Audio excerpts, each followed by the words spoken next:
Shalom, family. I was thinking about Christianity and how it has affected our people on a large scale.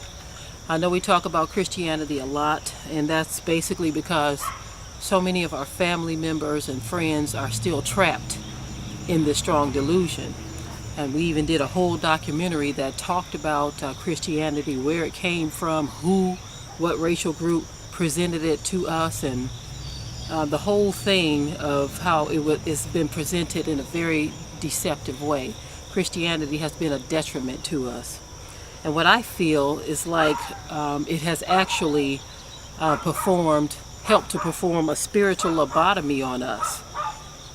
When you look at the people who gave us Christianity, even now today, this so-called Christian nation of ours, they get very offended when you go against anything they present to us. You see, their national anthem, their white image of Jesus, all of this stuff, they get very offended by it, and they use it to try to control us. And we are so mentally destroyed as a people that like I said, spiritual lobotomy. We're so mentally destroyed that we actually defend many of their actions against us. We actually defend it. Even down to people getting annoyed at people like myself who are constantly talking about certain issues. And my thing is this: these people that gave us Christianity, we have no idea how damaged it has made many of our people, our families, and our communities, even the way we think, our thought processes. We have no idea how damaged we are from it, you see. And even down to a person being annoyed by hearing me talk about the things that white people do and have done to us, you see. To think that is not important, that we should just, we get it now, white people do this, that, and the other to us. To think that it's not important and that it is bordering on obsession to talk about these things, to me, is bordering on an obsession for you to want to ignore these things. I would agree with that person if I were to turn on the news for like a whole month and I didn't hear anything about how these people are killing us, or how they're discriminating against our children, telling them they don't want them wearing ethnic clothes to their schools, or ethnic hairstyles, or just anything dealing with our culture not being demonized by them. You see, we don't have to hear about a family whose house was had firebombs thrown at it by two racist white demons, right? If I were to go a whole month and not have to hear any of that, I can certainly see their point. But when I wake up every single day and the news is flooded with things that these Christian demons have done to my people, and you think that I'm supposed to be quiet about it, you are the one who sounds obsessed with protecting them. You see? Now, this Christian lobotomy that has been performed on us, it has spilled over into every aspect of our lives, from education, how we look at each other, you see, how we raise our children, what and how we eat. I mean, so many things have been affected by it. It's because of Christianity that you have people looking at the Bible and seeing that it's an abomination to eat pork, swine, whatever, pig, all of that. But Christianity has said, nope, the law has been done away with. You see, Christianity gave us the doctrine, come as you are. And so therefore you have women coming to the church dressed like streetwalkers. You have our young people who have fallen into the belief that whatever they do, there is forgiveness at the end of the rainbow. And so I feel like a spiritual lobotomy has been performed on us so that we have no intellect, no righteous judgment, no brain cells to rub together, and no right from wrong. And who gave it to us? It was Europeans. Europeans gave us Christianity. They gave us white Jesus. They gave us the cross. They gave us all of this. And to think that we are supposed to ignore all of this and to not deal with the issues that we are presented with daily. Imagine this. It's like being on a battlefield, right? And you are surrounded by enemies. But your stance on this battle that you're in is to ignore the sniper in the tree right there. And to ignore the sniper in the tree right there. And if I ignore the sniper in the tree here and the sniper in the tree here, they'll just go away. They'll stop trying to kill me if I ignore them. If we don't talk about them, if we just pretend like we don't hear anything or see anything, and we don't speak anything against them, the battle will cease. Does that make any sense?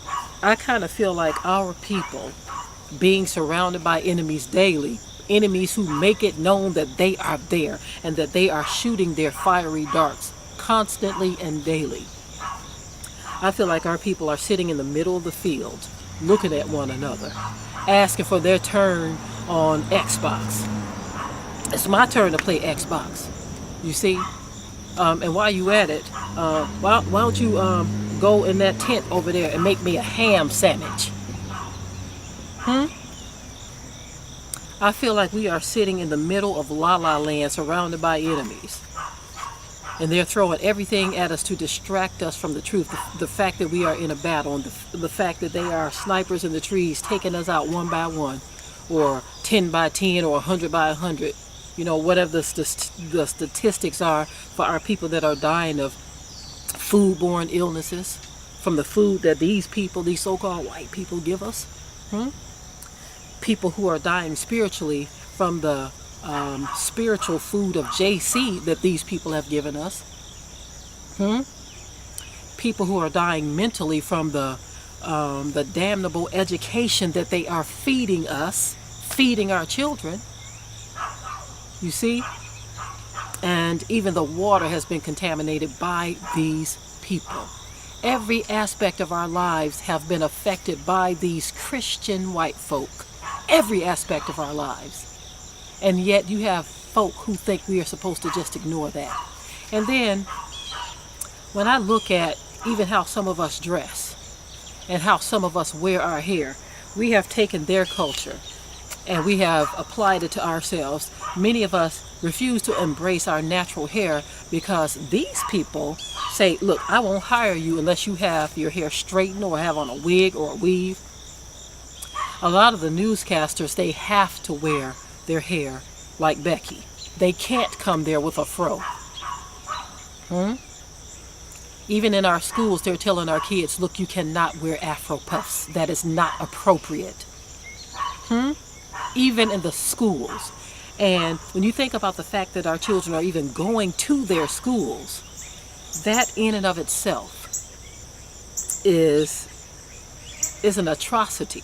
It's like a crime against our people. We are completely engrafted and surrounded by white culture and white enemies, white religion, white gods, white deities, white everything, white superheroes, white television, white movies, white products. And yet we think our course of action is to just ignore it. Don't think anything about it. Don't even talk about it.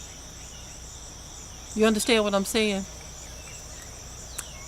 A spiritual lobotomy has definitely been performed on some so-called black people. You know, there's a particular black person, and the reason why I said, earlier, I don't know if I mentioned this or not, but it's possible this person is white, pretending to be black, but they've been on my videos for months, as far as I can see, and it used to be a time where they were being nice and everything, but then things started to take another turn, you see. Basically, this person, I remember one of their comments was that they grew up around white people, and so they never really looked at things a certain way. But now, I mean, and they were being positive in saying this. They were basically saying that they grew up around them. This is why they have never really paid attention to some of the things that we are talking about. Okay? But now their whole thing is, why do we keep talking about white people? You see, so when you grow up around them, you are definitely affected by them. I can see that in this person's comments, because they are frustrated that we continue to talk about the things that white people do to us, even though we are flooded with these things daily in the news. It's like you can't turn on YouTube, you can't turn on AOL News or Huffington Post News or Yahoo News, or those of you who have television and cable, you can't even turn on television and cable without seeing something that these people have done to us. And yet you have this person who is more frustrated with hearing about us talk about what these people do to us constantly than they are what they have actually done to us. They're more frustrated to hear about it than what's being done to us. Where is your disdain for the countless young men who have been slaughtered by these people? And yes, we do understand that this is a judgment of Yah on our people. This is why we did White It Out Part 5, the curse of generational curses. You see, maybe you should take a look at that, because our people need to understand who they are dealing with. You see, and more I'm starting to see so-called black people go to white congregations, white churches, sitting up there with white images of Jesus all on the walls, all on the pews and the stained glass, all in the Bibles and the songbooks. It's everywhere. And it's like they're going there for their weekly spiritual lobotomy. And yet we are being asked to be silent on these issues. I will not be silent as long as these people are spiritually killing our people, physically killing us, mentally killing us, nutritionally killing us. As long as these people are doing this to my people, I will continue to cry aloud and spare not. And with that, I will say shalom to my people.